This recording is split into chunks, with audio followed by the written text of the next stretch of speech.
नमस्कार, मैं शहजादी Vicky, business consultant बड़ा बिजनेस.com। स्वागत है आप सभी का हमारे नए इस सीरीज में जिसका नाम है बिजनेस बर्निंग प्रॉब्लम। इस सीरीज में मैं आपको कंटिन्यूसली सीक्वेंस से बताऊंगा कि बिजनेस में क्या क्या बर्निंग प्रॉब्लम आती है और उस बर्निंग प्रॉब्लम का सॉल्यूशन क्या है। मैं आपको क्विकली 3 से 4 मिनट में आपको समझाऊंगा हर एक वीडियो में कि बिजनेस में आने वाली रेगुलर बेसिस पर जो बर्निंग प्रॉब्लम है, जो हमारी ज्वलंत समस्या है, उस ज्वलंत समस्या का समाधान कैसे किया जाए। तो मेरे साथ बने रहिए मेरे इस YouTube चैनल में। यदि आपने चैनल को सब्सक्राइब नहीं किया तो चैनल को पहले सब्सक्राइब कर लीजिए और नोटिफिकेशन बेल को क्लिक कर लीजिए, जिससे कि जितने भी मेरे बर्निंग प्रॉब्लम पर आने वाले सॉल्यूशन हैं वो सभी आपको मिल पाए। तो इस वीडियो को चलिए शुरुआत करते हैं। कैसे पहचाने वो कस्टमर जो हमारे काम का है। हमारे सामने जो व्यक्ति खड़ा है वो कस्टमर हमारे काम का है कि नहीं, हमसे वो प्रोडक्ट खरीद सकता है कि नहीं खरीद सकता है। क्योंकि एक एंटरप्रेन्योर, एक बिजनेसमैन, एक व्यापारी के लिए सबसे कीमती चीज़ जो होता है वो होता है उसका वक्त, उसका समय। वो कहते हैं ना, हम पैसे को भले वापस से कमा सकते हैं लेकिन समय को वापस नहीं ला सकते। मेरे इस छोटे से बिजनेस करियर में मैंने ट्रेडिशनल बिजनेस भी किया जो मेरा फैमिली बिजनेस था। मैं डायरेक्ट सेलिंग बिजनेस में भी कुछ दिनों के लिए था, 8 महीने लगभग मैंने वहाँ काम किया। इसके अलावा अभी मैं बिजनेस कंसल्टेंसी में वर्क कर रहा हूँ। यहाँ सभी जगह मुझे कॉमन प्रॉब्लम देखने मिली। वो कॉमन प्रॉब्लम ये है कि हमारा समय बहुत ज़्यादा ऐसे कस्टमर पर वेस्ट हो जाता है जो हमारे काम का नहीं है। आज आपको मैं एक पावरफुल सेल्स टेक्निक देने वाला हूँ जिससे आप चुटकियों में समझ सकते हैं कि आपका जो सामने जो कस्टमर खड़ा है वो आपसे डील करेगा कि नहीं करेगा, वो आपका प्रोडक्ट परचेस करेगा कि नहीं करेगा। बिजनेस में हम बहुत ज़्यादा अपना समय उन कस्टमर पर वेस्ट कर देते हैं जो हमारे लिए काम के नहीं हैं। आई एम श्योर ये बर्निंग प्रॉब्लम आपको भी होता होगा। कई बार दुकान में कोई कस्टमर आ जाता है केवल टाइम पास करने के लिए, आपके वेबसाइट पर अपना डेटा दे देता है, अपना ईमेल डाल देता है, अपना नंबर डाल देता है, नाम डाल देता है केवल टाइम पास करने के लिए। या फिर आप किसी भी सेल्स प्रोफेशन में हो, कहीं ना कहीं आपको ऐसे कस्टमर भी टकरा जाते हैं जो आपके काम के लायक नहीं है और उसमें आपका काफ़ी समय बर्बाद हो जाता है। तो इसके लिए आज मैं आपको एक सेल्स टेक्निक देने वाला हूँ, वो है band sales technique. Band sales technique जिसमें बी का मतलब होता है बजट, ए का मतलब होता है अथॉरिटी, एन का मतलब होता है नीड और टी का मतलब होता है टाइमलाइन। इसको एक एक करके बारीकी से समझते हैं। पहले आते हैं बी, बजट। बजट क्या होता है? जो कस्टमर आपके सामने खड़ा है सबसे पहले आप उसका बजट जानिए कि आप जो आप प्रोडक्ट उसको सेल कर रहे हैं, जो प्रोडक्ट उसको आप रिकमेंड कर रहे हैं, उसके लायक उसके पास बजट है कि नहीं है।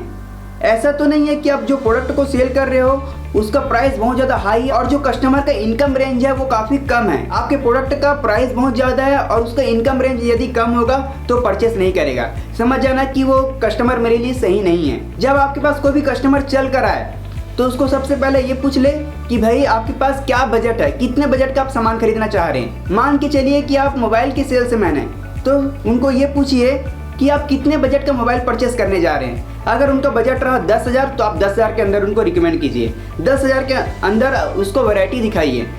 यदि वो बोलता है 50,000, यदि वो बोलता है 1 लाख, तो उसके हिसाब से, उनके इनकम रेंज के हिसाब से, उनके बजट के रेंज के हिसाब से आप उसको प्रोडक्ट दिखाओ, तो आपका ये सेल्स क्लोज होने की चांसेस है। फिर आता है ए फॉर होता है अथॉरिटी। जो कस्टमर आपके सामने खड़ा है उसको ये देखिए कि उसके पास अथॉरिटी, अधिकार है कि नहीं है। ऐसा तो नहीं है किसी आप बच्चे को माल बेचने जा रहे हैं, उस बच्चे का डिसीजन उसके पेरेंट्स लेते हो। अगर ऐसा होगा कि वो बच्चा डिसीजन नहीं लेता, उसका पेरेंट्स डिसीजन लेता है, तो आपका सामान सेल नहीं होगा। और हमारे इंडिया में बेसिकली ये कल्चर है कि हर एक फैमिली में ज़्यादातर जो मर्द हैं वो ज़्यादा डिसीजन लेते हैं। तो कभी भी आप इस तरीके सिचुएशन में आए तो पहले ये देखिए कि उसका अथॉरिटी है कि नहीं है। जो पर्सन मेरे पास आज चल कर आया है उसके पास खरीदने का अथॉरिटी है कि नहीं है। हो सकता है वो खरीदना चाहता है लेकिन उसका खरीदने का अधिकार नहीं है। तो आपको ये चेक कर लेना है कि उसके पास खरीदने का अधिकार है कि नहीं है। आपने देखा होगा जो साड़ियों के सेल करते हैं, अगर किसी शॉप में सास और बहू दोनों आए हैं तो जो सेल्स में रहता है वो टारगेट किसको करता है? वो करता है सास को, क्योंकि सास एक डिसीजन मेकर है। वो डिसीजन लेने में वो बहू की हेल्प करेगी। तो वो जो सेल्समैन है वो उसको बोलता है, माता जी को बोलता है, माता जी आप बताइए कैसा है। तो कहीं ना कहीं उनको पसंद आएगा तो अपनी बहू को वो बोल पाएंगे कि हाँ ये साड़ी को आप परचेस करो। तो बेसिकली ये मतलब होता है अथॉरिटी का। तो अथॉरिटी जानने से हमारा जो काम है वो आसान हो जाता है। बजट चेक कर लिए, अथॉरिटी चेक कर लिए। अब तीसरा आता है एन मतलब होता है नीड। अब ये जानने की कस्टमर को नीड है कि नहीं है, कस्टमर को जरूरत है कि नहीं उस प्रोडक्ट की। अब देखा जाए तो बेसिकली हम नीड को दो तरीके से देख सकते हैं कि अब जो प्रोडक्ट को सेल कर रहे हैं उसकी पूरी मार्केट में नीड है कि नहीं है। दूसरा कि जो कस्टमर अभी मेरे पास ऑन प्रेजेंट है उस कस्टमर को प्रोडक्ट का नीड है कि नहीं है। हो सकता है कि वो आपके दुकान में केवल देखने के लिए आ गया होगा, केवल चेक करने के लिए आ गया होगा कि क्या सेल करते हैं आप, किस तरीके का प्रोडक्ट सेल करते हैं, कैसे क्वालिटी का सेल करते हैं। तो आप उनको सवाल करिए कि आपको कौन से प्रोडक्ट की ज़रूरत है, उनकी नीड को आइडेंटिफाई कीजिए, उनकी बर्निंग जो प्रॉब्लम है, उनकी जो नीड है उनको आप क्लियर कीजिए। कस्टमर के नीड को जानने के लिए आपको कस्टमर से पहले सवाल करना पड़ेगा।